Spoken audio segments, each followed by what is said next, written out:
Hello everyone and welcome to NS online education. My name is Naveen Kumar. ये आपका part 3 है stoichiometry. Part 1 part 2 मैं add कर चुका हूँ प्लेलिस्ट में, जिसका लिंक आपको वीडियो के डिस्क्रिप्शन में मिल जाएगा। पार्ट 3 में आज हम डिस्कस करेंगे बच्चों degree of reduction, available electron, maximum theoretical yield of biomass and product, और इसके अलावा हम डिस्कस करेंगे थ्योरेटिकल ऑक्सीजन डिमांड। तो चलिए स्टार्ट करते हैं वीडियो। तो सबसे पहले समझते हैं कि अवेलेबल इलेक्ट्रॉन क्या है। ठीक है, तो definition, according to definition, the number of electrons available for transfer to oxygen on combustion of a substance to CO2, H2O and nitrogen containing compounds। I hope आप लोगों को डेफिनेशन बिल्कुल समझ में नहीं आई होगी। ठीक है, तो समझते हैं इसको कि आखिर इसका मीनिंग क्या है। तो सबसे पहले यहाँ पे इन्होंने बोला है कि ऑक्सीजन ट्रांसफर और टू ऑक्सीजन ऑन कंबशन। तो कंबशन देखिए क्या है, कंबशन में आपको पता है कि वाटर प्लस ऑक्सीजन, ठीक है, तो सॉरी हाइड्रोजन प्लस ऑक्सीजन, तो 2H2O plus O2 will give you 2H2O। ठीक है, ये होता है कंबशन में। तो ऑक्सीजन के साथ रिएक्शन पे हाइड्रोजन क्या देता है, वाटर देता है। नाउ यहाँ पर जो बच्चों आपका हाइड्रोजन है उसके ऑक्सीडेशन स्टेट क्या है, यहाँ पे जीरो है। क्यों? क्योंकि जो होमो न्यूक्लियर डायटोमिक मॉलिक्यूल होते हैं उसमें ऑक्सीडेशन स्टेट जीरो होती है। इसी तरीके से जो ऑक्सीजन है ये भी होमो न्यूक्लियर डायटोमिक मॉलिक्यूल है, इसलिए यहाँ पे भी ऑक्सीडेशन स्टेट जीरो है। फिर आपका जो वाटर में अगर आप देखें तो जो हाइड्रोजन है इसकी यहाँ पर जो ऑक्सीडेशन स्टेट है वो क्या है बच्चों, +1। ठीक है, क्योंकि इसने अपने एक तरीके से इलेक्ट्रॉन जो है वो देगा ना कि लेगा। तो इसने दिए हैं इलेक्ट्रॉन, किसको दिए हैं, ऑक्सीजन को दिए हैं इस मॉलिक्यूल के अंदर। तो इस ऑक्सीजन के पास कितने इलेक्ट्रॉन आए हैं, 2 हाइड्रोजन से 2 इलेक्ट्रॉन, तो ये हो गए -2। ठीक है, तो यानी कि इसकी जो ऑक्सीडेशन स्टेट है यहाँ पे क्या है, -2 है। और जैसा कि आप लोगों को पता ही है कि यहाँ पे अगर आप देख रहे हैं तो ये जो जीरो से हाइड्रोजन कितना हो गया है, +1। तो जीरो से जो हाइड्रोजन +1 हुआ है, दैट मीन्स यहाँ पे क्या हुआ है, लॉस ऑफ इलेक्ट्रॉन। क्या हुआ है, लॉस ऑफ इलेक्ट्रॉन, जिसको बोलते हैं हम ऑक्सीडेशन। क्या बोलते हैं, oxidation. Oxidation is loss of electron. इसी तरीके से यहाँ पर जो ऑक्सीजन है उसका क्या हुआ है, ऑक्सीजन ने क्या किया बच्चों, यहाँ पे ऑक्सीजन ने यहाँ पे इलेक्ट्रॉन गेन कर लिए हैं।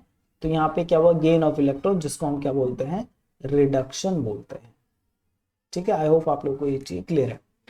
तो ऑक्सीडेशन एंड रिडक्शन इसी तरीके से, तो यहाँ पे कंबशन से मतलब है कि यहाँ पे क्या है, ऑक्सीडेशन और रिडक्शन रिएक्शन चल रही है। तो यानी कि ये बात कर रहे हैं रिडॉक्स रिएक्शन की एक तरीके से। ठीक है, ऑक्सीडेशन रिडक्शन रिएक्शन की। तो उस ऑक्सीडेशन रिडक्शन रिएक्शन में क्या है, the number of available electrons available for transfer to oxygen. तो जैसे कि जहां पर जो हाइड्रोजन है उसके पास कितने इलेक्ट्रॉन्स थे जो इसने ट्रांसफर किए हैं, दैट इज 1। तो इसने एक हाइड्रोजन ने एक इलेक्ट्रॉन ट्रांसफर किया, किसको, ऑक्सीजन को ट्रांसफर किया। तो इसके पास कितने अवेलेबल इलेक्ट्रॉन थे बच्चों, वो थे 1। ठीक है, सो यही हमें फाइंड आउट करना है कि जो हमारा सब्सटेंस है उसके पास ऐसे कितने इलेक्ट्रॉन हैं जो कि वो किसको ट्रांसफर कर सकता है, ऑक्सीजन को ट्रांसफर कर सकता है। ठीक है, और उसके बाद वो प्रोडक्ट क्या देगा, वो प्रोडक्ट CO2 देगा, वाटर देगा, या फिर कोई नाइट्रोजन कंटेनिंग कंपाउंड ऐसा आपको रिजल्ट आपको मिलेगा। जैसे कि यहाँ पे भी हमें क्या मिला था, वाटर एज अ रिजल्ट मिला।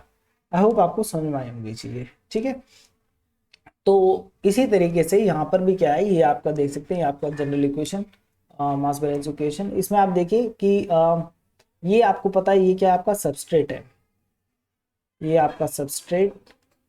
और आपको पता है कि सबस्ट्रेट को कंज्यूम करेगा, सेल्स कंज्यूम करेंगी, और उसके बाद आपको क्या मिलेगा, बायोमास मिलेगा।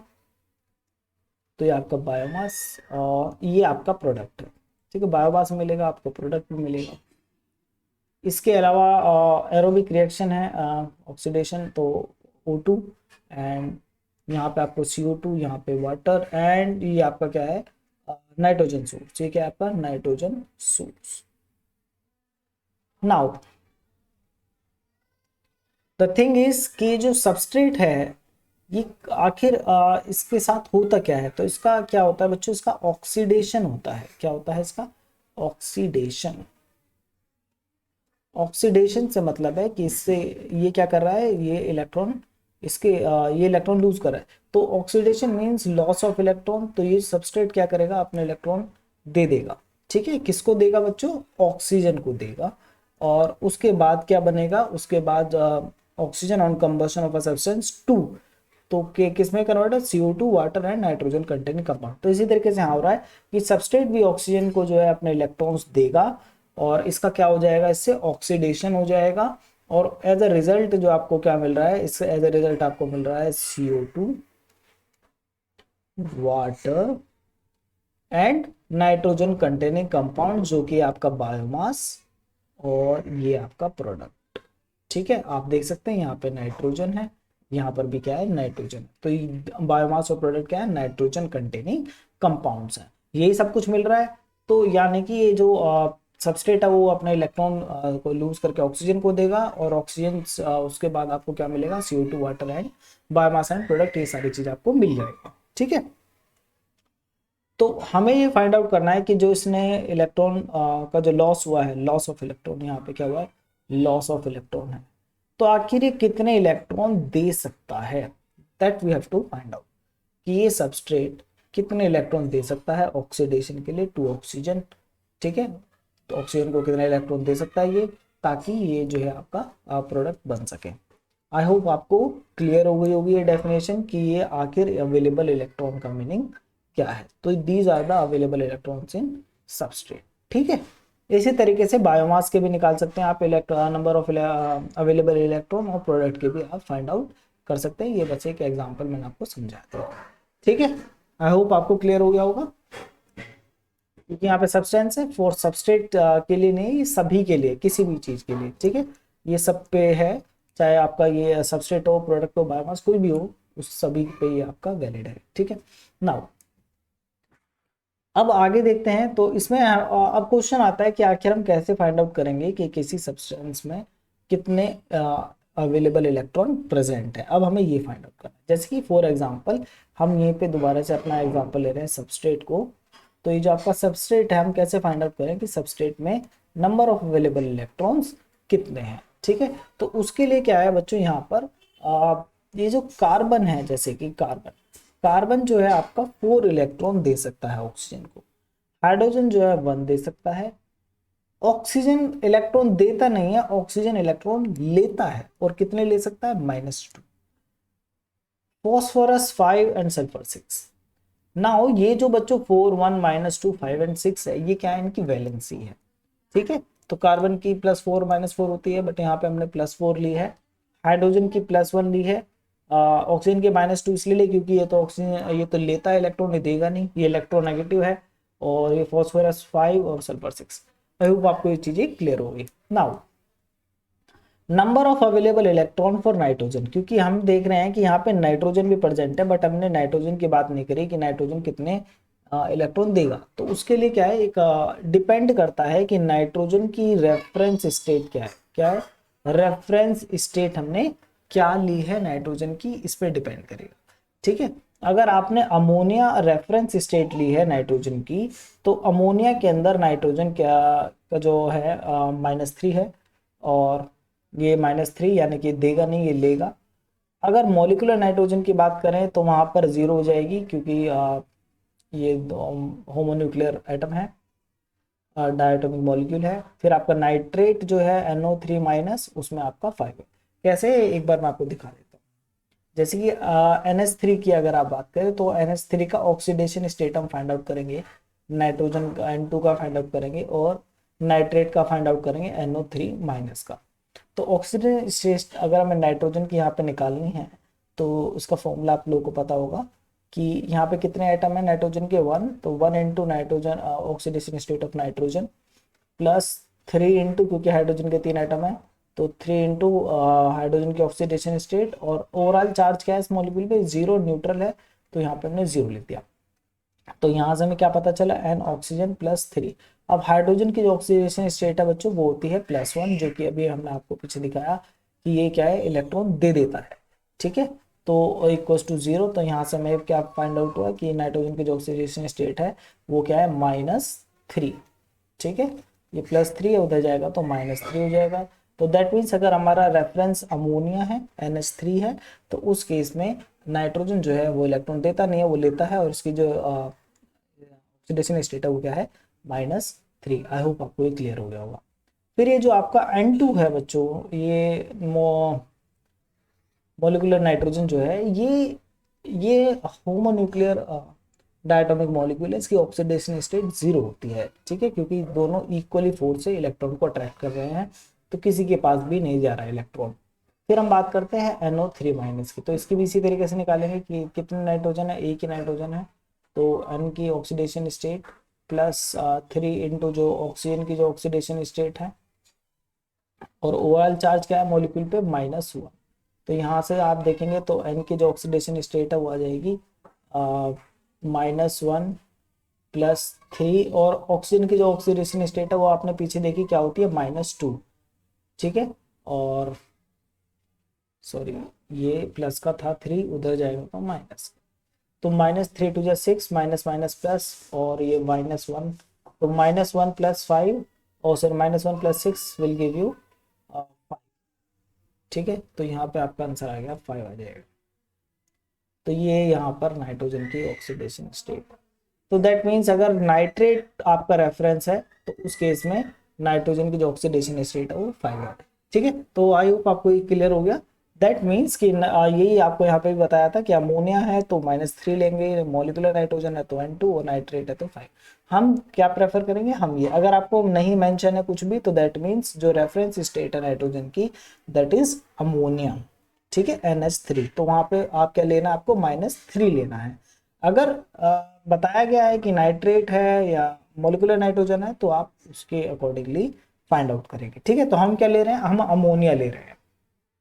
तो देखते हैं अमोनिया से कैसे निकालेंगे। तो अमोनिया से हमें क्या निकालें, number of available electron in substrate. तो कैसे फाइंड आउट करेंगे, तो अब देखिए ये सबसे पहले कार्बन, कार्बन कितने देता है, कार्बन देता है 4, तो 4 और नंबर ऑफ कितने हैं कार्बन एटम, W, तो 4 अगर एक 4 दे रहा है तो W कितने देंगे, 4 × W प्लस। फिर आपका हाइड्रोजन, हाइड्रोजन का यहाँ पे कितने दे रहा है, 1, तो +1 इंटू कितने हैं हाइड्रोजन के एटम हमारे पास, X हैं इसके अंदर, तो that means X। Then OY तो ऑक्सीजन कितना है, -2, और कितने एटम है, दैट इज Y। और नाइट्रोजन की हमने रेफरेंस स्टेट अमोनिया ली है, तो यहाँ पर -3, और कितने हैं यहाँ पर आप देख सकते हैं Z है एटम, तो यहाँ पे -3 × Z। आई होप आपको क्लियर हो गया होगा। तो इस तरीके से हम क्या फाइंड आउट करते हैं, ये हमने फाइंड आउट किए हैं अवेलेबल नंबर ऑफ इलेक्ट्रॉन्स, ठीक है, क्लियर हो गया। और अभी 1-2 एग्जांपल सॉल्व करेंगे, उससे और ज्यादा क्लियर हो जाएगा। तो चलिए आगे देखते हैं। नाउ नेक्स्ट है आपका डिग्री ऑफ रिडक्शन। अब हमें फाइंड आउट करना है डिग्री ऑफ रिडक्शन क्या है, ठीक है। तो पहले एक बार इसकी भी डेफिनेशन देख लेते हैं डिग्री ऑफ रिडक्शन की। The number of equivalents of available electrons in that quantity of material containing 1 gram atom carbon. कितना है, 1 ग्राम एटम कार्बन है। अब ध्यान से देखिए, 1 ग्राम एटम, ये भी नंबर ऑफ अवेलेबल इलेक्ट्रॉन्स की ही बात कर रहा है, बट ये बात कर रहा है number of equivalent of available electrons. अभी मैं आपको समझाता हूँ। यहाँ पे 1 ग्राम एटम कार्बन इसलिए लिया है क्योंकि ये बात करना चाहते हैं 1 यूनिट की, 1 यूनिट ऑफ कार्बन, ठीक है, 1 unit of carbon containing material. Material के अंदर जो आपका कार्बन है वो क्या होना चाहिए, 1 यूनिट हो। तो उस केस में क्या होगी, उस केस में आपके available number of available electrons क्या होंगे। फॉर एग्जांपल, जैसे कि आपने देखा कि जो आपका ग्लूकोज है, ग्लूकोज होता है C6H12O6, ये होता है। इसी तरीके से अगर आप मेथनॉल को देखें तो मेथनॉल इथेनॉल लेते हैं, तो इथेनॉल का क्या होता है, C2H6O, ठीक है, C2H5OH होता है। तो हाइड्रोजन कितने हो जाएंगे, 6 हो जाएंगे टोटल, तो C2H6O हो गया। तो ये आपका ग्लूकोज है और ये आपका इथेनॉल है। नाउ अगर नंबर ऑफ अवेलेबल इलेक्ट्रॉन्स की बात की जाए तो अगर मैं इसके नंबर ऑफ अवेलेबल इलेक्ट्रॉन्स निकालूं और इसके नंबर ऑफ अवेलेबल इलेक्ट्रॉन्स निकालूं तो आपको पता है, मैं जल्दी से फाइंड आउट कर लेता हूँ। 4 इंटू 6 24 प्लस 12 प्लस ऑक्सीजन कितना होता है -2 इंटू 6 हो जाएगा। So that is giving me 24। तो यहाँ से कितना आया बच्चों 24 आ गया। देखो 6 ये 12 हो जाएगा, ऑक्सीजन का -2 तो 12 और 12 से 12 कैंसिल हो गया तो 4 से 24 ही हमारे पास बचा। तो नंबर ऑफ अवेलेबल इलेक्ट्रॉन्स इस समय जो है वो कितना है 24 है। इथेनॉल की बात करें तो क्या है C2H6O, तो ये हो गया 4 टू 8 प्लस 6 और -2, सो ये हो गया 4 8 4 12, तो 12 है अवेलेबल। सो दैट मीन्स कि जो ग्लूकोज का जो मॉलिक्यूल्स है उसके पास कितने बच्चों 2 times number of available electron है एज कंपेयर टू इथेनॉल।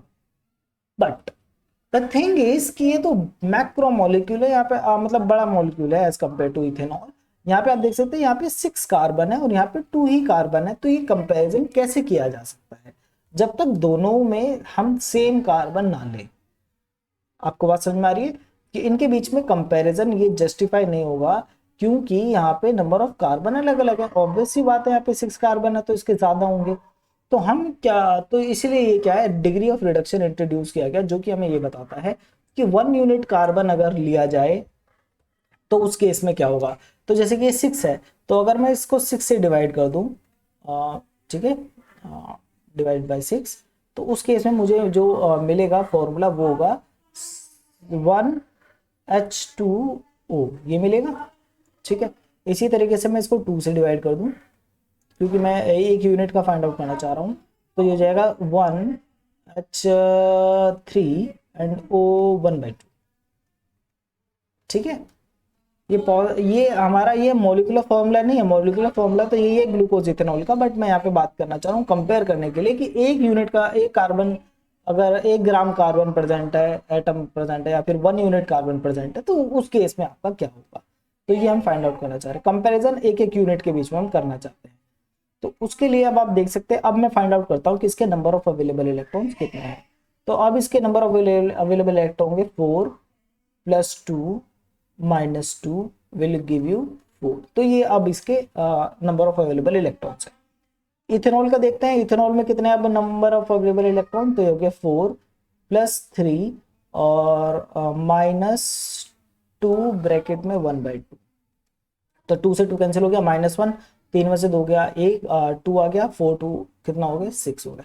अब अगर आप देखें तो सिनेरियो चेंज हो गया है। अब हम यहाँ पे देख रहे हैं तो ये 4 अवेलेबल इलेक्ट्रॉन है, अब यहाँ पे 6 अवेलेबल इलेक्ट्रॉन है।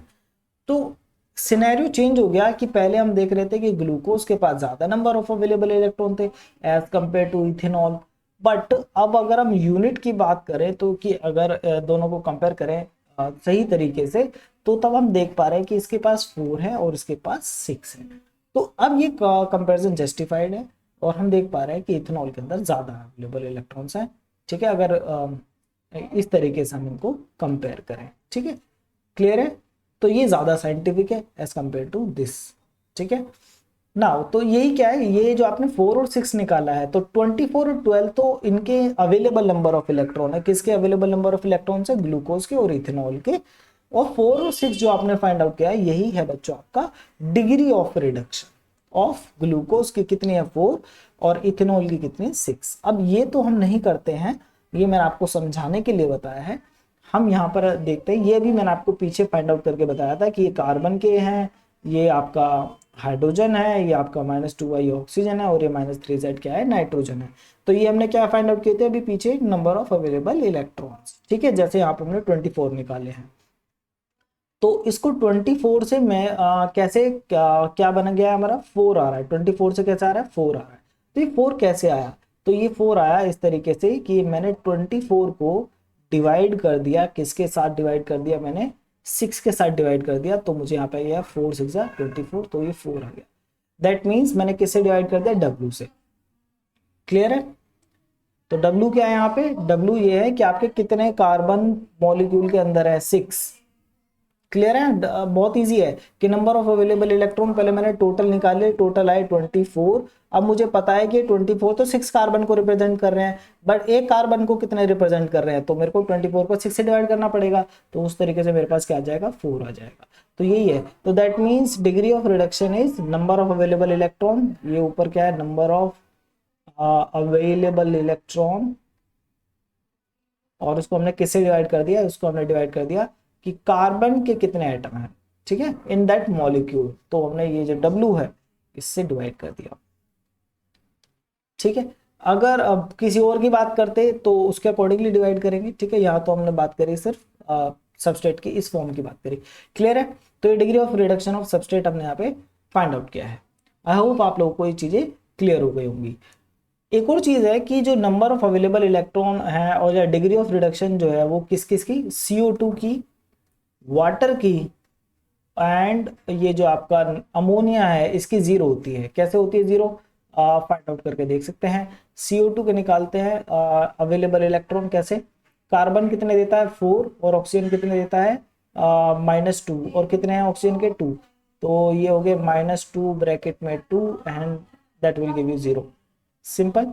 H2O का देख लीजिए, H2O का हाइड्रोजन कितने देता है 1, और है कितने एटम 2 हैं, और ऑक्सीजन कितने देता है -2, एक ही एटम है, तो यहाँ पे भी कितना है 0।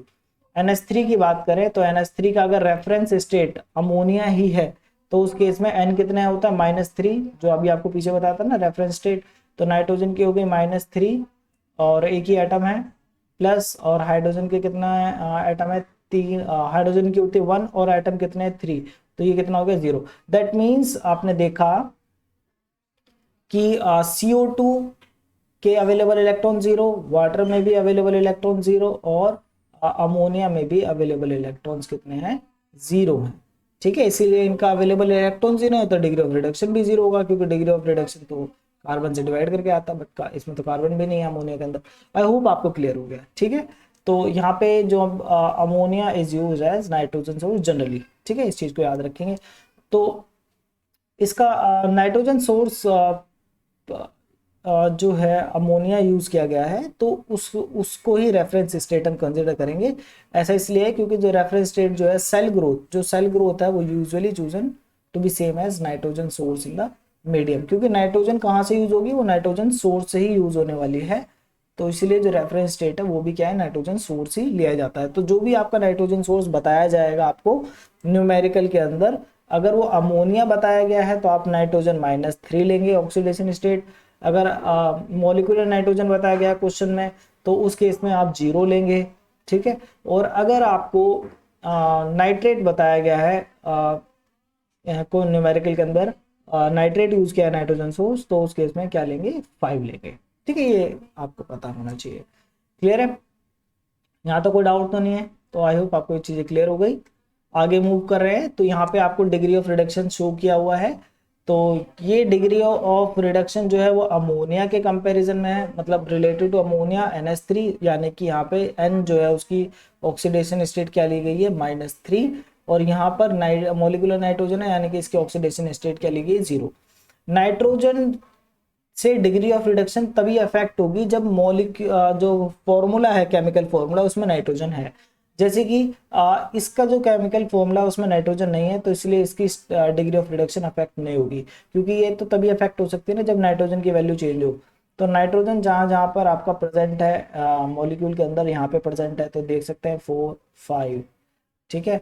अमोनिया के अंदर प्रेजेंट है, तो अमोनिया को अगर अमोनिया के कंपेरिजन में देखेंगे तो 0, और अगर नाइट्रोजन के रिस्पेक्ट में देखेंगे तो 3 आ रहा है, ठीक है। इसको भी करेंगे आगे, एक एक एग्जांपल इसका ले लेंगे, ठीक है। इसी तरीके से यहाँ पे भी आपको degree of reduction of substrate दिखाया गया है। Methanol, ethanol, ethylene glycol, glycerol, 6 6 6, ये याद करने की जरूरत नहीं है, थोड़ा प्रैक्टिस से आ जाता है। और बाकी फाइंड आउट करने का मेथड तो आपको पता ही है। फॉर्मेल्डिहाइड, ग्लूकोज, सुक्रोज, स्टार्च, देखिए सबकी क्या है 4 है, कार्बोहाइड्रेट्स में 4 है, बट फाइंड आउट कर लेना, जल्दबाजी ठीक नहीं है, ठीक है, जब तक आपको अच्छे से याद ना हो, क्लियर है। आई होप ये आपको समझ में आया होगा। ये बच्चों एवरेज बायोमास फॉर्मूला है, अगर बायोमास गिवन ना हो तो ये जो है एवरेज बायोमास फॉर्मूला जो है यूज कर लेते हैं हम कई बार, ठीक है, that is CH 1.8 O 0.5 N 0.2। ठीक है, ये बायोमास को रिप्रेजेंट करता है, सेल को रिप्रेजेंट करता है।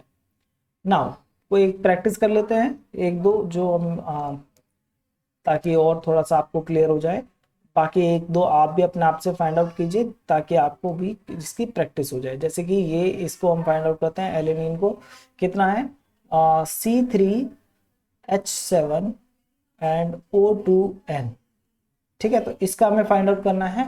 तो पहले N-3 लेकर के करते हैं। -3 मतलब मैं अमोनिया एज ए सोर्स ले रहा हूँ या फिर रेफरेंस ले रहा हूँ। तो उस केस में इसका अगर मैं फाइंड आउट करूँ और डिग्री ऑफ रिडक्शन, तो कैसे होगा, पहले कार्बन अवेलेबल इलेक्ट्रॉन निकालते हैं। तो अवेलेबल इलेक्ट्रॉन कैसे निकलेंगे, 4 3 12 प्लस 7 × 1 7। ऑक्सीजन आपको पता है -2 होता है, -2 2 4, तो -4 सॉरी, यहाँ आएगा -4। एंड ये नाइट्रोजन -3 लिया तो ये आ गया -3। ठीक है, डिवाइडेड बाई किससे डिवाइड करेंगे, जो आपके कार्बन है कितने हैं, 3 है। नाउ आप देख सकते हैं यहाँ पे कि ये कैंसिल, ये कैंसिल, ये कैंसिल, ये आ गया 12/3 एंड दैट इज 4। तो आप देख सकते हैं 4 ही आ रहा है यहाँ पर भी। देन दूसरा देखते हैं, नाइट्रोजन एज मॉलिक्यूलर नाइट्रोजन, जहाँ पे इसका क्या होता है, ऑक्सीडेशन स्टेट 0 होता है नाइट्रोजन का। उस केस में कितना आएगा, तो उस केस में आएगा 12 + 7 - 4 एंड 0। ठीक है, डिवाइडेड बाई 3। तो ये कितना आएगा यहाँ से, ये आएगा 7 4 3 और 15/3 आ गया बच्चों, एंड दैट इज 5। तो ये आप दे सकते हैं। क्लियर है। अच्छा, ये नाइट्रोजन वाला देखते हैं एग्जांपल, ये वाला अमोनिया वाला। तो अमोनिया को अमोनिया के कंपैरेटिवली देखते हैं। तो अमोनिया को अभी वैसे हमने पीछे भी निकाला है, अभी एक बार और देख लेते हैं। अमोनिया को अगर ऑक्सीडेशन स्टेट -3 कंसिडर करें तो इसकी डिग्री ऑफ रिडक्शन क्या होगी, तो -3, एक ही आइटम है नाइट्रोजन का, हाइड्रोजन के 3। ठीक है, और प्लस डिवाइडेड बाई, यहाँ तो कार्बन है ही नहीं तो डिग्री ऑफ रिडक्शन मतलब ही नहीं। तो अवेलेबल इलेक्ट्रॉन देख रहे हैं, अवेलेबल इलेक्ट्रॉन कितने हो गए, 0 हो गए। ठीक है, अगर नाइट्रोजन मॉलिक्यूलर नाइट्रोजन स्टेट क्या ले लें, 0 ले लें। ठीक है, क्या ले लें, 0। ठीक है, तो उस केस में देखते हैं, तो यहाँ पे कितना आ जाएगा 0 एंड प्लस हाइड्रोजन के कितने हैं बच्चों, 3 और इक्वल्स टू कितना आ गया, 3 आ गया। अब डिवाइड करने के लिए तो है ही नहीं, कार्बन तो है ही नहीं ना, तो 1, तो ये कितना आ गया, 3। आई होप आप लोगों को क्लियर हो गया। ठीक है, degree of reduction related to molecular nitrogen से क्यों 3 आ रहा है, और अमोनिया जब रेफरेंस लिया है तो -3 आ रहा है और 0 क्यों आ रहा है। ठीक है, तो ये बाकी आप भी एक दो प्रैक्टिस कीजिए। देखिए मोनोऑक्साइड है, CO2 का 0 होता है, बट मोनोऑक्साइड का देखिए क्या है, 2 और 2। ठीक है, अब यहाँ पे नाइट्रोजन नहीं है इसलिए चेंज नहीं हो रहे हैं, इसलिए दोनों ही क्या है, सेम है। क्लियर, प्रैक्टिस कर लेना बच्चों एक दो। ठीक है, ये वाले अच्छे अच्छे हैं, इनको प्रैक्टिस करिए जिसके अंदर नाइट्रोजन है, तभी आप कर पाएंगे। नेक्स्ट आगे देखते हैं। फिर है आपके ये available number of electron balance. तो अब हम बात करेंगे बैलेंस की। अभी हमने देखा है अवेलेबल इलेक्ट्रॉन क्या है, डिग्री ऑफ रिडक्शन क्या है, अब हम करेंगे बैलेंस। एक बैलेंस आपने पहले भी देख लिया, जो प्रीवियस वीडियो है आपकी स्टोइकियोमेट्री की, वहां पे आपने देखा था एलिमेंटल बैलेंस। एलिमेंटल बैलेंस, ये जो आप देख रहे हैं ये क्या है, इलेक्ट्रॉन बैलेंस। अब एलिमेंटल बैलेंस और इलेक्ट्रॉन बैलेंस, ठीक है, दोनों के अपने अपने सिग्निफिकेंस है। यहाँ देखते हैं इसका सिग्निफिकेंस। देखिए यहाँ पर हमारे पास कितने अननोन है, unknown stoichiometric coefficient, that is A B C D E F। अगर प्रोडक्ट भी हम इंक्लूड कर ले, कि हम मान लेते हैं कि प्रोडक्ट भी बन रहा है, ठीक है, तो उस केस में हमारे पास जो नंबर ऑफ अननोन्स हैं दैट इज 6। अगर आपके पास 6 अननोन है तो आपके पास इक्वेशन भी कितनी होनी चाहिए बच्चों, आपके पास इक्वेशन भी 6 होनी चाहिए अगर आपके पास 6 अननोन है। ठीक है, मैथ्स में आपने पढ़ा होगा कि जितने अननोन है उतने ही आपके पास इक्वेशन होनी चाहिए, अदरवाइज आप सॉल्व नहीं कर पाएंगे। ठीक है, तो एलिमेंटल बैलेंस से आपको कुछ मिल जाएंगी इक्वेशंस। ठीक है, और कुछ इक्वेशन जो आपको इलेक्ट्रॉन बैलेंस से भी मिल जाएंगी। तो इस तरीके से आप जो आपकी हेल्प हो जाएगी इसको फाइंड आउट करने में लिए, ठीक है, सॉल्व करने में और ये स्टोइकोमेट्रिक कोएफिशिएंट फाइंड आउट करने के लिए। तो आप दोनों का यूज कर सकते हैं। नाउ अब एक चीज हमने पढ़ी है, वो क्या पढ़ी है हमने, वो ये पढ़ा कि जो आपका ये CO2 अवेलेबल इलेक्ट्रॉन्स हैं और डिग्री ऑफ रिडक्शन है किसकी, CO2 की, वाटर की, अमोनिया की, वो क्या है, 0 है। तो दैट मीन्स ये जो आपका हम बात कर रहे हैं, ये जो अमोनिया है, ये जो आपका CO2 है और ये जो वाटर है, इनकी जो अवेलेबल इलेक्ट्रॉन्स या डिग्री ऑफ रिडक्शन क्या है इनकी, ये 0 है, ये भी 0, ये भी 0 और ये भी 0। दैट मीन्स हमारे तीन जो हैं स्टोइकोमेट्रिक कोएफिशिएंट कम हो गए। वो कौन कौन से कम हो गए, ये B कम हो गया, ये D कम हो गया और ये E कम हो गया। क्यों कम हो गए, क्योंकि इलेक्ट्रॉन बैलेंस में इन्हीं का ही तो रूल है, ठीक है, किसका रूल है कि ये जो अवेलेबल इलेक्ट्रॉन्स है, ठीक है। नाउ अभी देखेंगे और अच्छे से क्लियर होगी चीजें धीरे धीरे। एक चीज और जो आप यहाँ पे देख पा रहे होंगे दैट इज कि ये जो हम प्रोडक्ट पे जो हम प्रोडक्ट को भी हम फाइंड आउट कर रहे हैं, ये आपका प्रोडक्ट है, ठीक है। ये प्रोडक्ट के लिए हम तभी कर सकते हैं जब आपका जो प्रोडक्ट है वो कैसा हो, वो डायरेक्टली लिंक टू ग्रोथ हो। किससे है, ये आपका डायरेक्टली लिंक है ग्रोथ से, ठीक है, डायरेक्टली लिंक्ड टू ग्रोथ। ये क्या है, ग्रोथ से डायरेक्टली लिंक है।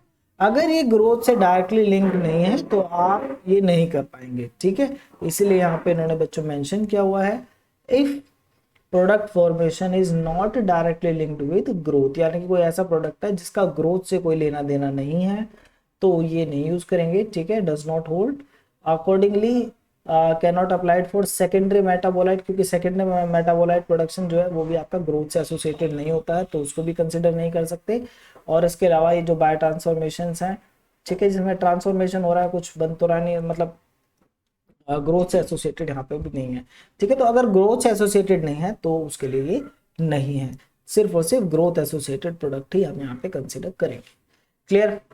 नाउ अब हमें क्या फाइंड आउट करना है, इलेक्ट्रॉन बैलेंस करना है, किसका, अवेलेबल इलेक्ट्रॉन्स का। तो सिंपल है, एक आपके पास दो साइड्स है आपके पास यहाँ पर, एक LHS और एक RHS, ठीक है। तो ये आपका LHS लेफ्ट हैंड साइड है ये रिएक्शन की, और ये आपकी जो है RHS साइड है, राइट हैंड साइड है। तो left hand side equals to right hand sides होगी अवेलेबल इलेक्ट्रॉन में। तो देख लेते हैं। तो ये सबसे पहले क्या है, अवेलेबल इलेक्ट्रॉन ऑफ सबस्ट्रेट। तो ये सबस्ट्रेट है, ये रहा आपका सबस्ट्रेट, ठीक है। तो इस सबस्ट्रेट को देखते हैं, आपको पता अभी अभी आपने फाइंड आउट किया कि ये क्या है, W और degree of reduction of substrate, ठीक है। ये कैसे आ रहा है, अवेलेबल इलेक्ट्रॉन इसके इक्वल क्यों है, ये अभी आपने पीछे भी देखा है कि हमने एक्चुअली किया क्या है, हमने यही तो किया है, हमने किया है ये वाला जो एग्जांपल हमने लिया है, यहाँ पे हमने क्या किया है, कैसे फाइंड आउट किया है अवेलेबल इलेक्ट्रॉन, हमने available electron divided by W, ठीक है, ये W था, और इससे हमें क्या मिला, डिग्री ऑफ रिडक्शन मिला। तो दैट मीन्स अवेलेबल इलेक्ट्रॉन किसके इक्वल है, दैट मीन्स ये जो आपके अवेलेबल इलेक्ट्रॉन है वो इक्वल है degree of reduction into W, ठीक है। सिंपल सी बात है कि अगर ये क्या बता रहा है, डिग्री ऑफ रिडक्शन ये बता रहा है कि अगर वन कार्बन के लिए कितना इलेक्ट्रॉन्स हैं, तो हमें कितना फाइंड आउट करना है, हमें फाइंड आउट करना है कि W के लिए कितना चाहिए, तो W से मल्टीप्लाई कर दो तो हमें क्या मिल गए, अवेलेबल इलेक्ट्रॉन्स मिल गए। क्लियर है। इसी तरीके से डिग्री ऑफ रिडक्शन उसका रिवर्स भी आता है। डिग्री ऑफ रिडक्शन ये कहता है कि अगर अगर ये जो मॉलिक्यूल है जिसके अंदर 3 कार्बन है उसमें जो अवेलेबल इलेक्ट्रॉन है, तो एक कार्बन अगर यहाँ पे हो तो उसमें कितने होंगे अवेलेबल इलेक्ट्रॉन, तो वो डिग्री ऑफ रिडक्शन हो जाता है। सिंपल सी बात है, ठीक है। मीनिंग पता रखोगे जितना ज्यादा उतना आपको याद रहेंगी चीजें। अगर आप मीनिंग से डाइवर्ट हो जाते हो, देखिए यहाँ पे भी शो किया हुआ है, मीनिंग से अगर डाइवर्ट हो गए तो फिर एक कंफ्यूजिंग स्टेट आ जाती है जहाँ पे फिर आपको चीज़ें समझ में नहीं आती हैं। तो मीनिंग को क्लियर रखिए। Degree of reduction of substrate क्या बता रहा है कि अगर 1 कार्बन होता है यहाँ पे इस फॉर्मूले में, तो उस केस में कितने अवेलेबल इलेक्ट्रॉन होते। तो अगर मुझे एक कार्बन यहाँ पे है तो उसका मुझे पता है कि कितने इलेक्ट्रॉन है और मुझे ओवरऑल इलेक्ट्रॉन निकालने हैं, तो मैं किससे मल्टीप्लाई कर दूंगा कि मुझे W से मल्टीप्लाई कर दूंगा, यानी जिससे भी मुझे निकालना है। यानी इसका ग्लूकोज होता तो 6 से मल्टीप्लाई कर देता क्योंकि उसमें 6 कार्बन होते हैं। आई होप आपको समझ में आया होगा। इसी तरीके से फिर ये -4 क्या है, ये है ऑक्सीजन। ऑक्सीजन आपको पता है इलेक्ट्रॉन देता नहीं है, वो तो लेता है, ठीक है। और यहाँ पे हमारा क्या है AO2, AO2, तो AO2, तो मुझे पता है कि यहाँ पे कितने ऑक्सीजन के एटम है, 2। ऑक्सीजन के मॉलिक्यूल कितने हैं, A, तो टोटल नंबर ऑफ कितने हो गए ऑक्सीजन, वो हो गए 2A। समझ पा रहे हैं आप मेरी बात को। और ये A मॉलिक्यूल्स हैं ऑक्सीजन के, जैसे कि फॉर एग्जांपल हमने तो 3O2 लेते हैं, और 3O2, तो एक ऑक्सीजन के मॉलिक्यूल में कितने ऑक्सीजन एटम है, 2, और कितने मॉलिक्यूल हैं ऐसे ऑक्सीजन के, 3। तो कितने हो गए मेरे पास, 3 × 2, टोटल कितने हो गए ऑक्सीजन, मेरे पास 6 एटम हो गए ऑक्सीजन के। क्लियर है। तो इसी तरीके इसलिए मल्टीप्लाई किया। नाउ अब एक ऑक्सीजन का ऑक्सीडेशन स्टेट जो है वो क्या है, -2 होती है। तो -2, तो -2 2 जा 4, तो दैट इज -4A। तो ये आपका यहाँ से क्या चला गया, -4A। आई होप ये क्लियर हो गया। नाउ तो ये हमारा लेफ्ट हैंड साइड हो गया। अब RHS पे आ जाते हैं। अमोनिया के तो 0 होते हैं, पहले ही बता दिया, तो 0 की B से मल्टीप्लाई करोगे तो 0 ही आ रहा है, ठीक है, इसलिए यहाँ पे कंसिडर है। तो यही बेनिफिट है। क्या हुआ, बेनिफिट क्या हुआ कि हमने जो है अप्रोक्सीमेट कितने 3 1 ये और ये स्टोइकियोमेट्रिक कोएफिशिएंट हमने क्या कर दिए, कम कर दिए, ठीक है, इलेक्ट्रॉन बैलेंस में। तो ये हमें हेल्प करेंगे। अब हमारे पास कितने बचे हैं, 1 2 एंड 3 बचे हैं, तो ये हमारे लिए हेल्पफुल है। क्लियर है। नाउ फिर ये देखिए ये क्या है, ये आपका number of available electron biomass में है। तो बायोमास का डिग्री ऑफ रिडक्शन है गामा B। अब ध्यान से देखिए ये जो डिग्री ऑफ रिडक्शन जो ये जो बायोमास है, क्या है, बायोमास जो है, बायोमास में कार्बन पहले से ही 1 है। क्या है, पहले से ही 1 है। दैट मीन्स इसका डिग्री ऑफ रिडक्शन भी इतना है और इसके अवेलेबल इलेक्ट्रॉन भी यही है। बट द थिंग इज कि यहां पर 1 मोल सबस्ट्रेट से, ठीक है, 1 का मतलब क्या, ये मोल बता रहा है ना कि कितने मोल सबस्ट्रेट है, कितना नंबर है सबस्ट्रेट का, या एक मॉलिक्यूल जो है सबस्ट्रेट का, मोल्स में बात करते हैं वैसे हमेशा। तो 1 मोल जो सबस्ट्रेट है उससे कितने बायोमास के कितने मोल्स बने, C मोल्स बने। कितने मोल्स बने, C मोल्स बने। तो अगर 1 मोल में गामा B इलेक्ट्रॉन्स हैं तो C मोल्स में कितने होंगे, तो C भी मल्टीप्लाई किया जाएगा। आई होप आपको समझ में आया होगा। इसी तरीके से प्रोडक्ट जो है उसमें तो सारी चीजें हैं। प्रोडक्ट में देखिए, प्रोडक्ट का डिग्री ऑफ रिडक्शन ये है गामा P। अब मुझे पता करना है कि इस ये जो प्रोडक्ट है इसमें अवेलेबल इलेक्ट्रॉन कितने होते हैं 1 मोल में। तो 1 मोल में कैसे निकालूंगा डिग्री, 1 मोल के अवेलेबल इलेक्ट्रॉन मुझे J से मल्टीप्लाई करनी पड़ेगी, क्योंकि ये डिग्री ऑफ रिडक्शन तो 1 का बताता है। मुझे J कार्बन के लिए चाहिए, तो J से मल्टीप्लाई किया तो मुझे अवेलेबल इलेक्ट्रॉन किस में मिले, प्रोडक्ट के 1 मोल में। तो ये किसको बताता है, 1 मोल को, 1 मोल को। बट मेरे पास यहाँ पे 1 मोल सबस्ट्रेट को कंज्यूम करके कितने मोल मिले हैं, प्रोडक्ट के F मोल मिले हैं। तो दैट मीन्स टोटल कितना हो गया, F से भी मल्टीप्लाई करनी पड़ेगी। तो अब ये जो है मुझे ओवरऑल पता चला है कि 1 मोल सबस्ट्रेट से मुझे कितने जो है वो इलेक्ट्रॉन यहाँ पे गए हैं। आई होप आपको समझ में आई होंगी चीजें। तो ये इसको बोलते हैं अवेलेबल इलेक्ट्रॉन बैलेंस। इसका यूज ये नहीं है, इसका यूज अभी आगे आएगा। ये भी है, यहाँ से भी हमें सब जितनी चीजें पता होंगी उसके अकॉर्डिंगली हम ये क्या है, A, C और F और J ये सब फाइंड आउट करने में हमें हेल्प मिलेगी। ठीक है, आई होप आपको ये समझ में आई है चीजें। आगे देखते हैं, आगे और क्लियर होगी ये चीजें। ठीक है, नाउ अब हम बात करते हैं theoretical oxygen demand. Theoretical oxygen demand में हमें ये फाइंड आउट करना है कि आखिर ये जो A है ये क्या है, A स्टोइकियोमेट्रिक कोएफिशिएंट है ऑक्सीजन का। तो ये 1 मोल सबस्ट्रेट है और ये A है। तो हमें यही फाइंड आउट करना है कि अगर 1 मोल सबस्ट्रेट है तो कितने ऑक्सीजन जो है उसके लिए रिक्वायर्ड होंगी, यानी कि कितने मोल ऑफ ऑक्सीजन यहाँ पर इस 1 मोल सबस्ट्रेट को चाहिए, that is theoretical oxygen demand. Theoretical क्योंकि थ्योरेटिकली फाइंड आउट कर रहे हैं। आई होप समझ में आ रही हैं सारी चीजें, ठीक है। तो ये आपने जो अभी पीछे देखा, ये इलेक्ट्रॉन अवेलेबल इलेक्ट्रॉन बैलेंस, इसमें से हमें क्या फाइंड आउट करना है बच्चों, ए फाइंड आउट करना है। इसी तरीके से अगर आपको सी फाइंड आउट करना है तो आपको पता है क्या करना है, एफ फाइंड आउट करना है तो भी आपको पता है क्या है। जिसको फाइंड आउट करना होता है उसको एक साइड रखते हैं, बाकी सारी चीजों को काम भेज देते हैं दूसरी साइड। तो उससे हमें क्या मिला है, उससे हमें ये मिल गया, ठीक है। कोई प्रॉब्लम कोई डाउट तो नहीं है यहाँ पे। तो यही क्या है आपका, ये है आपका थ्योरेटिकल ऑक्सीजन डिमांड। इसमें कुछ बताने वाली बात नहीं है, सिंपल है, रीअरेंजमेंट है। और जिसको निकालना होता है उसको एक साइड रखिए, बाकी सबको दूसरी साइड, उससे आपका बन जाएगा, ठीक है। ईल्ड, ठीक है। नेक्स्ट कॉन्सेप्ट आता है आपका ईल्ड का। इससे क्वेश्चन आएंगे, ठीक है, इससे बहुत ज़्यादा क्वेश्चन आएंगे। और जो मैंने डीबीटी पेपर का एनालिसिस किया उसमें तो ये क्वेश्चन बहुत सारे हैं, ठीक है, इससे रिलेटेड क्वेश्चन। ईल्ड एक तो इसमें ईल्ड में एक तो आएगा आपका ऑब्जर्व्ड ईल्ड, एक आएगा थियोरिटिकल, और एक आपसे पूछा जाएगा मैक्सिमम पॉसिबल, ठीक है। ये 3 आपसे जो है पूछी जाएंगी, ये 3 टाइप की ईल्ड आपको फाइंड आउट करनी पड़ती हैं, ठीक है। तो चलिए देखते हैं। तो सबसे पहले समझते हैं आखिर ईल्ड क्या है। तो ईल्ड में देखिए यहाँ पे हम देख रहे हैं बायोमास ईल्ड और एक है हमारा प्रोडक्ट ईल्ड, ठीक है। यहाँ पे ईल्ड लिख लीजिए, क्लियर।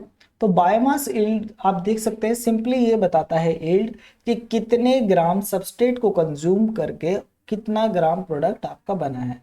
तो ये बता रहा है ग्राम सबस्ट्रेट कंज्यूम, कि कितना सबस्ट्रेट कंज्यूम हुआ और कितना प्रोडक्ट प्रोड्यूस हुआ, बायोमास प्रोड्यूस हुआ। क्योंकि यहाँ पे हम बायोमास ईल्ड की बात कर रहे हैं, तो यानी कि कितना सबस्ट्रेट कंज्यूम करके कितने बायोमास का प्रोडक्शन हम कर पाए, that is biomass yield. Similarly product yield है कि कितने ग्राम सबस्ट्रेट को कंज्यूम किया और कितने ग्राम प्रोडक्ट उससे प्रोड्यूस हुआ, ठीक है। तो ये आपका क्या है, प्रोडक्ट ईल्ड है।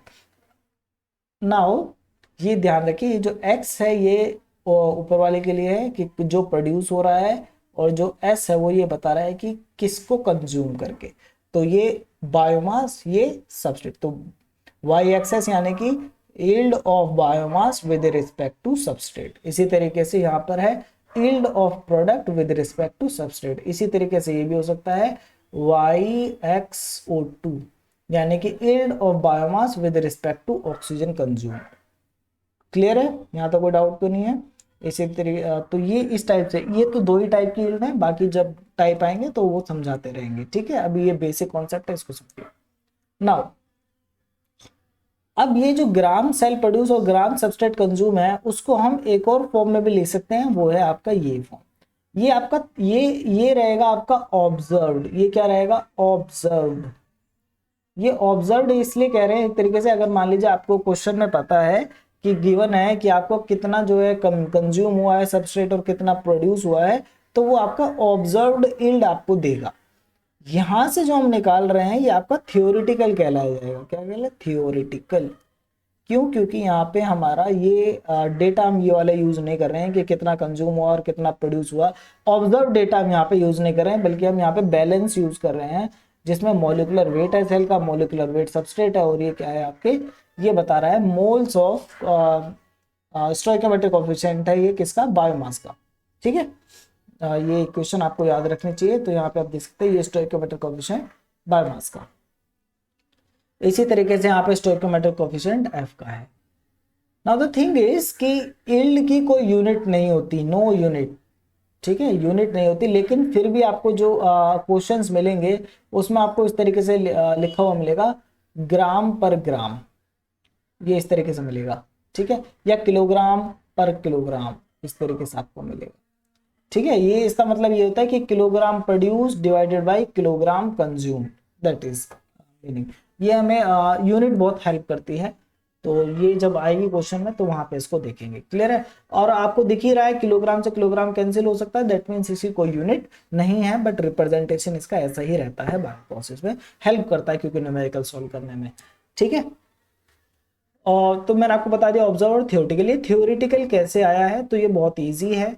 ये आपको पता है कि ग्राम सेल प्रोड्यूस आप कैसे फाइंड आउट करेंगे, ठीक है। अगर आपको कोई डेटा गिवन नहीं है तो ग्राम सेल प्रोड्यूस आप कैसे फाइंड आउट करेंगे, तो आपको पता है मोल्स का फॉर्मूला जो आपको बताया भी था मैंने पीछे, जो आपको वीडियोस प्रोवाइड की हैं मोल कॉन्सेप्ट की, तो उसमें मैंने आपको बताया कि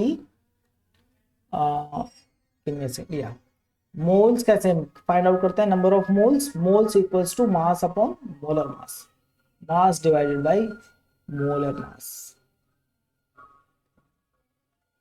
तो दैट मीन्स ये आपका क्या है बच्चों, मोलर मास। तो अगर मुझे मास, ये आपका मास है, तो मैं यहां से इस फॉर्मूले को रीअरेंज करके क्या लिख सकता हूं, mass equals to moles into molar mass, ठीक है, लिख सकता हूं। तो यही चीज हमने यहाँ पे की है बच्चों, ये सेम चीज है। मोलर मास को हम क्या लिख सकते हैं, मोलिकुलर मास भी, मोलिकुलर वेट भी लिख सकते हैं, क्योंकि यहाँ पे यूनिट से कोई फर्क नहीं पड़ता है। तो मैं इसको आपको लिख के दिखाता हूँ यहाँ पे, Y X X equals to, पहले मैं वो उसको सिंपली ग्राम बाई ग्राम लिख दे रहा हूँ, ठीक है। मैं पूरा नहीं लिखूंगा। यहाँ पे एक्स ग्राम बायोमास और ये एक्स एस जो है आपका सबस्ट्रेट है, ठीक है। इसको अगर हम देखें तो ये हो जाएगा मोल्स इनटू मोलर मास से। इसी तरीके से नीचे नीचे भी आप ये लिखेंगे मोल्स इनटू मोलर मास, क्योंकि मास था ना ग्राम में, तो मास को मैंने किस में कन्वर्ट कर लिया है, मोल्स इनटू मोलर मास, फॉर्मूला पुट कर दिया है। कहाँ से आया ये भी मैंने आपको बता दिया है। नाउ देखिए ध्यान से कि ये जो मोल्स हैं ये किसके हैं, बायोमास के। तो बायोमास के कितने मोल्स हैं आप देख सकते हैं, यहाँ पे स्टोइकोमेट्रिक कोएफिशिएंट सी है, यानी कि सी मोल्स प्रोड्यूस हो रहे हैं। और यहाँ पे जो सबस्ट्रेट का जो आपका स्टोइकोमेट्रिक कोएफिशिएंट है वो 1 है। That it means 1 mole consume करके कितने बने हैं, सी मोल्स बने हैं। तो यानी कि ये सबस्ट्रेट का तो ये 1 है, 1 मोल है, और इसका क्या है, ये सी है। और मोलर मास आपको पता है, मोलर मास क्या होता है, मोलर मास होता है आपका मोलिकुलर वेट इन ग्राम। ये बताया था मैंने आपको वीडियो में कि मोलर मास आपका क्या है, मोलिकुलर वेट इन ग्राम। तो molar mass means mass of 1 mole of that substance, जैसे कि 1 mole of O2, 1 mole of oxygen is equal to 32 gram of oxygen. तो अगर तो ये 32 क्या है, 32 इसका मोलर मास है, किसका, ऑक्सीजन का। क्यों, क्योंकि 32 ग्राम में कितने मोल्स होते हैं, 1 मोल। तो मोलर मास भी ये कहता है कि 1 मोल का कितना मास है, ठीक है। तो ये 32, और ये 32 क्या है, 32 ऑक्सीजन का मोलिकुलर वेट भी है। बट मोलिकुलर वेट के लिए हम क्या यूज करते हैं, डिफरेंट यूनिट यूज करते हैं, that is atomic mass unit, that is you. You क्या है, एटॉमिक मास यूनिट है, ठीक है। और ये यू बताता है कि 1/12 ऑफ कार्बन, दैट थिंग, ठीक है। तो ये आपका 32 U आ गया। इतना डीप में नहीं जाऊंगा मैं, यहीं पर आते हैं। तो दैट मीन्स सी, और मोलर मास क्या है, जैसे मैंने आपको बताया कि मोलर मास को फाइंड आउट नहीं करना है, बस सिंपली क्या कर देना है, जो इसका मोलिकुलर मास है उसको बस किस में लिख दीजिए, ग्राम में लिख दीजिए। तो वही चीज़ है यहाँ पर भी, मोलिकुलर वेट में लिख सकता हूँ, दैट मीन्स यहाँ पर, क्योंकि वैल्यू तो सेम ही रहनी है, और यहाँ पे 1 है और यहाँ पे मोलिकुलर वेट, क्लियर। और क्योंकि इसलिए हम ऐसा कर पा रहे हैं क्योंकि अगर हम यहाँ पे ग्राम, यहाँ पे क्या है इसकी यूनिट, मोलर मास से आपको याद हो, ग्राम पर मोल, ठीक है। इसकी यूनिट क्या थी, ग्राम पर मोल। इसी तरीके से यहाँ पे इसकी यूनिट भी ग्राम पर मोल इक्वल्स टू, और ये मोल तो है ही। तो आप यहाँ पे देखेंगे कि एक्चुअली क्या है, ये सारी चीजें कैंसिल हो जाएंगी। तो यहाँ पे इसकी कोई यूनिट है ही नहीं, तो इसलिए हमें कोई फर्क नहीं पड़ता है, ये इससे कैंसिल, और मोल से मोल भी कैंसिल। और इसी तरीके से मोलिकुलर वेट की जो यूनिट है यहाँ पर भी, वो भी क्या हो जाएगी, कैंसिल हो जाएगी। तो दैट मीन्स ये करेक्ट है, यहाँ पे कुछ भी हमने चेंज नहीं हुआ है, ठीक है। यूनिट से हमें यहाँ पे कोई फर्क नहीं पड़ेगा क्योंकि वो कैंसिल हो जाएंगी। नाउ तो आपको पता चल गया कि ये फॉर्मूला कहाँ से आया है और किस तरीके से आया है, ठीक है। तो इसलिए हम यहाँ पे इसको लिख पा रहे हैं, molecular weight of cell, molecular weight of substance. वैसे जो है ग्राम से अगर हम इसको इसमें कन्वर्ट करते तो यहाँ पे मोलर मास आना चाहिए था, बट यहाँ पे मोलिकुलर वेट इसलिए लिख पा रहे हैं क्योंकि यूनिट का यहाँ पे कोई भी प्रॉब्लम नहीं है, ठीक है, आई होप आपको समझ में आया होगा। इसी तरीके से यहाँ पे भी हमने क्या, यहाँ पे बट हमने क्या लिखा है, एफ लिखा है। एफ क्यों लिखा है, ये आप यहाँ पे आप देख सकते हैं, ये जो इक्वेशन है इसमें आप देख पा रहे हैं कि कितने मोल्स प्रोड्यूस हुए हैं प्रोडक्ट के, एफ मोल प्रोड्यूस हुए हैं, कितने मोल कंज्यूम करके, 1 मोल कंज्यूम करके। तो इसलिए यहाँ पर इस फॉर्मूले में क्या है, एफ लिखा हुआ है। Clear. Molecular weight is molecular weight of cell means biomass formula weight plus any residual S. इस चीज को याद रखेगा कि एक्चुअली क्या है, बायोमास फॉर्मूला वेट निकाला कैसे जाता है, ये ड्राई बायोमास वेट होता है, यानी कि जो बायोमास है उसको पहले ड्राई किया जाता है और उसके बाद उसकी केमिकल कंपोजिशन फाइंड आउट की जाती है। बट उसके बाद भी जो है कुछ जो ऐश जो है वो बच जाती है, उस ऐश को भी क्या है, उसका वेट लिया जाता है कि उसका वेट कितना रहा, और उसको भी आपको क्या करना पड़ेगा, इस वेट में इंक्लूड करना पड़ेगा। ठीक है, इसको हम कैसे करते हैं वो मैं आपको बता दूंगा जब कोई एग्जांपल आएगा। तो जैसे कि वैसे 5% जैसे दे देते हैं कि 5% रेसिडुअल ऐश है, तो 5% किसका है, ये जो आपका बायोमास मोलिकुलर वेट है उसका 5% और निकाल करके उसमें ऐड कर देते हैं। ठीक है, तो चलिए जब न्यूमेरिकल आएगा तो उसमें और अच्छे से इसको समझेंगे। ठीक है, ये कुछ फैक्टर है जो कि इन्फ्लुएंस करते हैं बायोमास यील्ड को, ऑब्वियस बात है सेल को अफेक्ट कर रहे हैं, सेल की ग्रोथ को। नाउ मैक्सिमम पॉसिबल यील्ड अब हमें फाइंड आउट करना है, ये आपने देख लिया, ये ऑब्जर्व देख लिया, थ्योरेटिकल देख लिया, अब हमें फाइंड आउट करना है मैक्सिमम पॉसिबल। मैक्सिमम पॉसिबल जो है वो इस इक्वेशन से निकलेगा जो हमने पीछे फाइंड आउट कर दिया। ये क्या है, आपका अवेलेबल इलेक्ट्रॉन बैलेंस है। अब इसको ध्यान से समझिएगा मेरी बातों को, यहाँ से आपको बहुत सारी चीजें क्लियर हो जाएगी।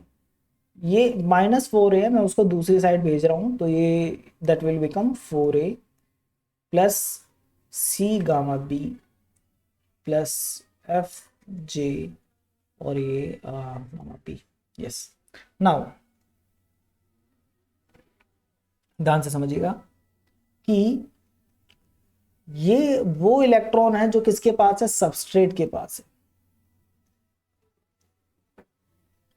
और ये जो इलेक्ट्रॉन सबस्ट्रेट के पास है वो किसको दे रहा है, वो इन लोगों को दे रहा है।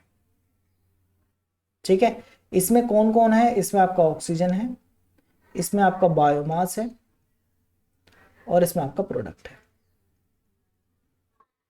इन तीनों को जो है ये इलेक्ट्रॉन्स प्रोवाइड कर रहा है। कौन प्रोवाइड कर रहा है, सबस्ट्रेट प्रोवाइड कर रहा है।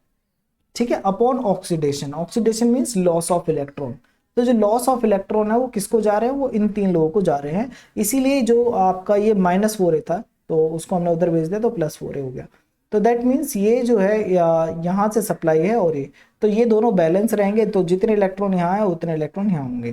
ठीक है, अब मान लीजिए मेरे पास फॉर एग्जाम्पल कि मेरे पास 10 अवेलेबल इलेक्ट्रॉन है, जिसमें से 2 इसके पास चले गए, 4 इसके पास चले गए, 4 इसके पास चले गए प्रोडक्ट के पास।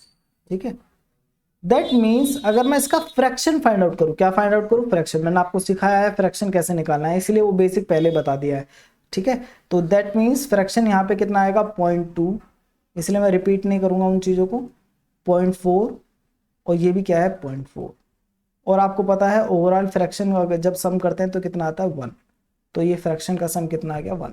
तो यानी कि अगर मेरे पास फ्रैक्शन में देखूं तो 0.2 गया है ऑक्सीजन के पास, 0.4 गया बायोमास के पास और ये इतना गया प्रोडक्ट। परसेंटेज वाइज देखूं तो 20% गया इसके पास, 40% गया इसके पास और ये 40% गया प्रोडक्ट के पास। ओवरऑल कितना है, सबसेट के पास कितने थे, 100%। तो ये एक्चुअल वैल्यू थी, ये इसका फ्रैक्शन और ये इसका परसेंटेज। आई होप आपको चीजें क्लियर हुई होंगी। ठीक है, तो ये हमें फाइंड, तो ये फ्रैक्शन है, तो यानी कि ये जो सबस्ट्रेट के पास जो अवेलेबल इलेक्ट्रॉन है वो किस किस को ट्रांसफर होते हैं, वो इसको ऑक्सीजन को ट्रांसफर होते हैं, बायोमास को ट्रांसफर होते हैं, प्रोडक्ट को ट्रांसफर होते हैं।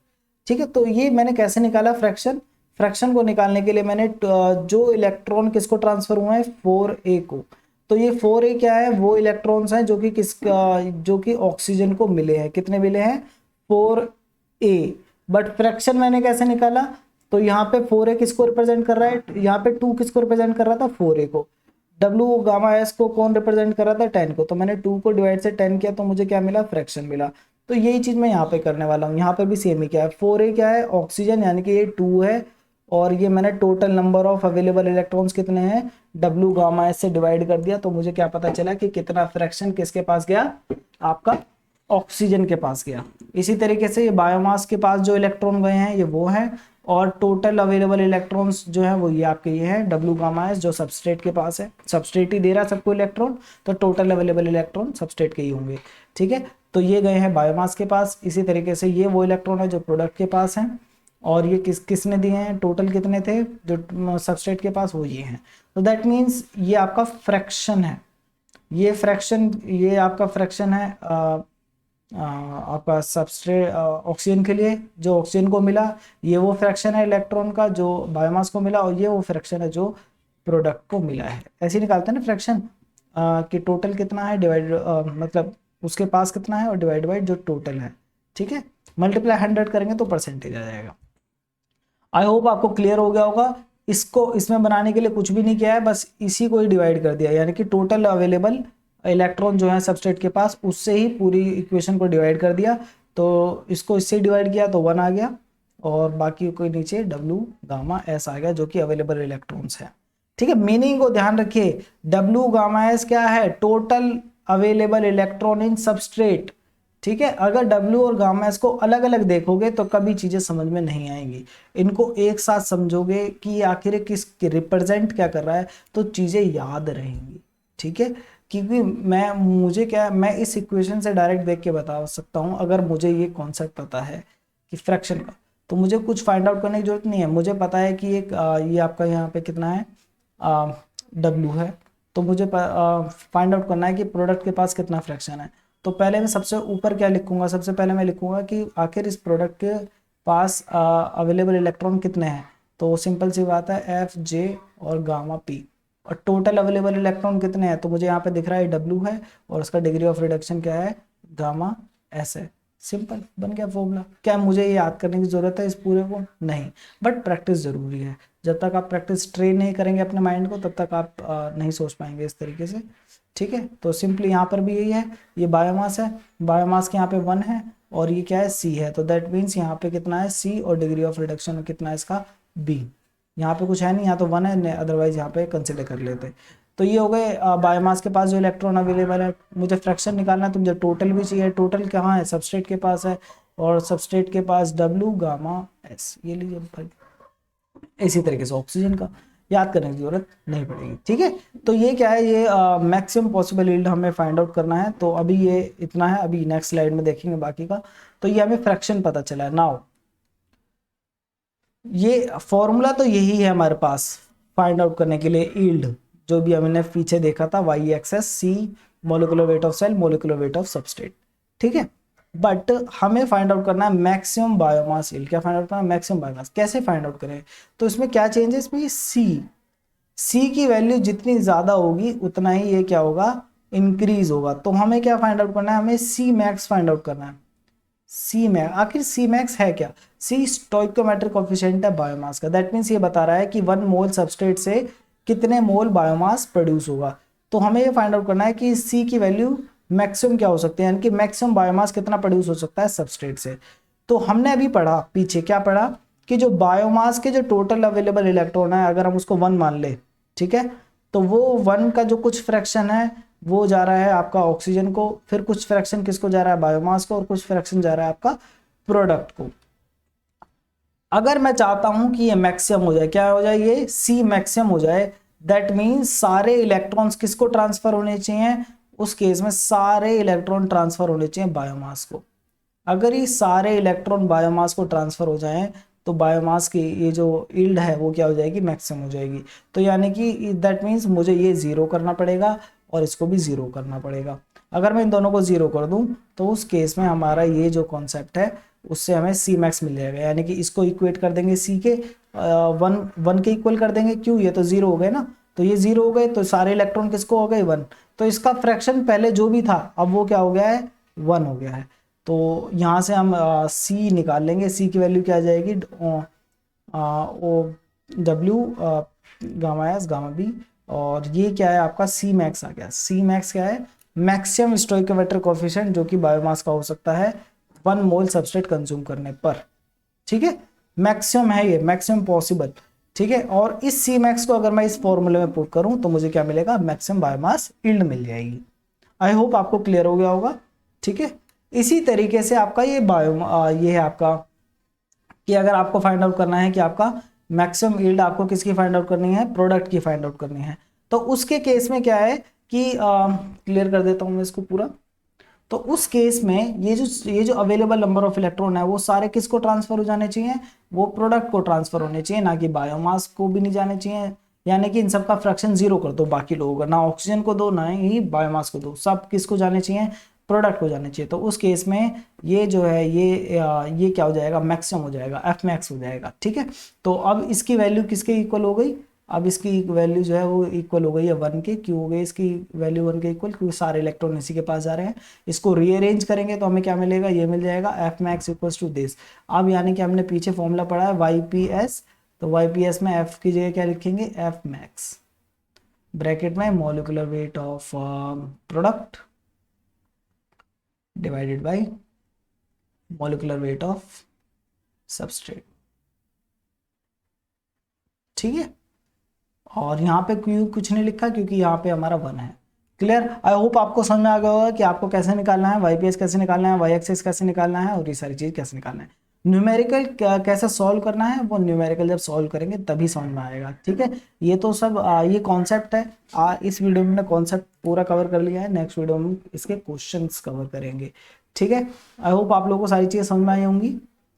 तो ये आपके क्वेश्चन है, ये आप प्रैक्टिस कर लीजिएगा पीडीएफ से, और नेक्स्ट वीडियो में हम इसका सॉल्यूशन करेंगे। ये आपका प्रीवियस, देखिए ये जो अभी आपका क्वेश्चन है ये आपका प्रीवियस ईयर क्वेश्चन है, गेट 2021 में ये आपसे पूछा गया था। ठीक है, थर्मोडायनामिक मैक्सिमम यील्ड यहाँ पे पूछी है एसिटिक एसिड की, इसको फाइंड आउट कीजिएगा। ये आपका फिर बाकी डीबीटी के क्वेश्चन है, तो ये आप प्रैक्टिस कर लीजिएगा, और इसको हम डिस्कस करेंगे नेक्स्ट वीडियो में। ठीक है, तो मिलते हैं नेक्स्ट वीडियो में, तो तब तक के लिए बाय बाय।